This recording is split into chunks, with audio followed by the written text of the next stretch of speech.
Сәлеметсіздер ме оқушылар? Бүгін 4-ші тоқсанның 1-ші ожабысын талдаймыз. Пайыз бөлімі бойынша жиынтық бағалау. Бірінші есеп, кестені толтырыңыз. Жай бөлшек, ондық бөлшек және пайызбен жазуымыз керек. Жай бөлшек түрінде 2-ден 1, ондық бөлшек түрінде 0,5, пайызға айналдыратын болсақ, 100-ге көбейтеміз, яғни 50% деген сөз. Келесі 0,100-ден 3. Егер мен жай бөлшек түрінде жазсам, 100-ден 3 деп жазамын. Пайызға айналдыратын болсам, 100-ге көбейтемін, 3%. Пайыз дегеніміз 100-ден 1 бөлік дегенді білдіреді. Келесі 44%, демек 44-ті мен 100-ге бөлемін, 0,100-ден 44, немесе жай бөлшек түрінде жазатын болсам, 100-ден 44, 4-ке бөліп тастаймын, 25-ден 11. 20-дан 13. 20-дан 13-ті ондық бөлшекке айналдыру үшін бөлімін 100-ге келтіруім керек. Бөлімі 100 болу үшін 20-ны 5-ке көбейтемін. Сонда 100-ден 65, ол 0,100-ден 65. Пайызбен жазатын болсам, 65%. Екінші есеп. Филателисттің коллекциясында 18800 марка бар. Оның 25%-ы спортқа арналған. Қанша марка спортқа арналған? Барлығы 18800. Оның, яғни спортқа арналғаны, осы 18800-дің 25%-ына тең деген сөз. Қанша марка спортқа арналған?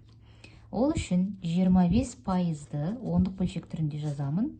Жай бөлшек түрінде немесе ондық бөлшек түрінде жазуға болады. 100-ден 25 немесе 0,100-ден 25. Немесе бұны қалай жазуға болады? 4-ден 1 деп те жазуларыңызға болады. Енді осы 18800-дің 4-ден 1 бөлігін тауып аламыз. 18800-ді көбейтемін 4-ден 1-ге. Тең болады. 18800 4-ке бөлейік. 18-ден қайрам 4-ден беремін. 16, 28-дің ішінде 7 рет. 4700. 4700 спортқа арналған маркалар бар екен. Жауабы 4700.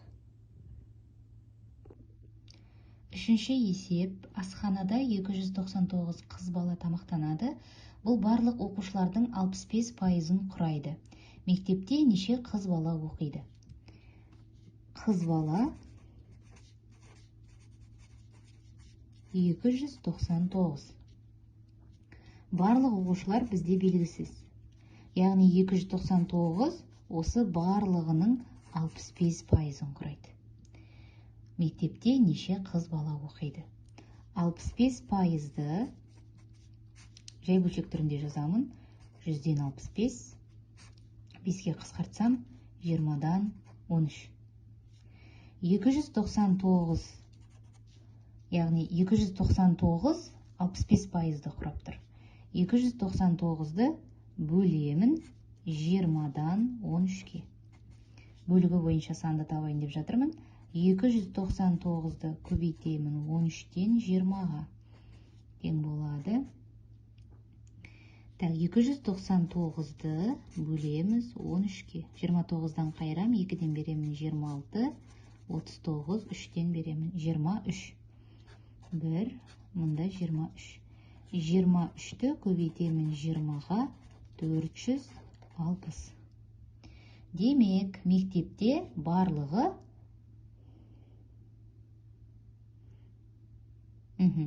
яғни бұл жерде асханада 299 қыз бала тамақтанады дейді. Мектепте неше қыз бала оқиды? Демек, барлық бұл мектепте оқитын оқушылардың барлығы қыз бала болып тұр.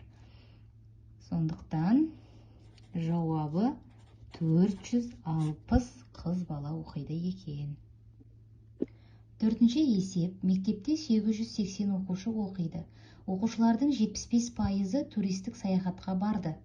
туристердің 55% қыздар екені белгілі болса, онда қанша қыз туристік саяхатта болған? Ең бірінші 880-нің 75%-ын тауып аламыз. 880-ді көбейтемін, 75%-ды жай бөлшек түрінде жазамын, 100-ден 75 немесе 4-тен 3.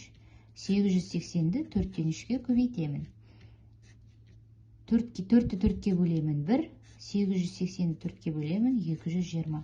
220-ны 3-ке көбейтемін 660. Саяхатқа 660 турист шыққан. Осы 660-тың 55%-ын табамыз, сонда ол қыз балалардың саны шығады. 55% тең болады. 100-ден 55 тең болады. 5-ке бөлемін 20-дан 11.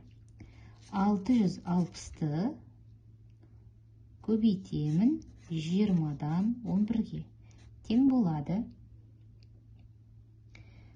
Мен 20-ға бөліп жіберімізге болады. 20-ны 20-ға бөлем 1, 660-ты 20-ға бөлемін 33.